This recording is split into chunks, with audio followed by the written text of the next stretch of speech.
Bir gecənin tövbəsi. Allahu Teala Peyğəmbəri Musa əleyhissalama xitab edib.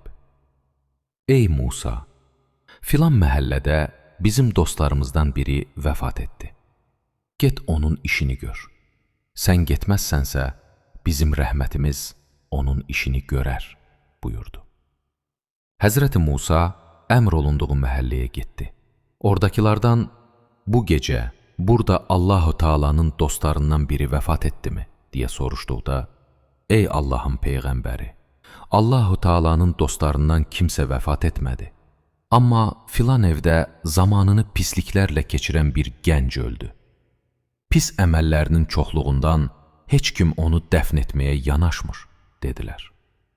Musa əleyhissalam, mən onu axtarıram, buyurdu. Göstərdilər. Həzrəti Musa o evə girdi. Rəhmət mələkləri gördü. Ayaqda dayanıb, əllərində rəhmət qabları olub. Allahu Teala'nın rəhmət və lütfünü saçırdılar. Həzrəti Musa yalvararaq münacat etdi. Ey Rəbbim, sən buyurdun ki, o mənim dostum. İnsanlar isə pis olduğuna şahidlik edirlər. Hikməti nədir? Allahu Teala, ey Musa, İnsanların onun üçün pis demələri doğrudur, amma günahından xəbərləri var, tövbəsindən xəbərləri yoxdur. Mənim qulum, səhər vaxtı torpağa əyildi və tövbə etdi. Bizim hüzurumuza sığındı. Mən ki Allaham, onun sözünü və tövbəsini qəbul etdim.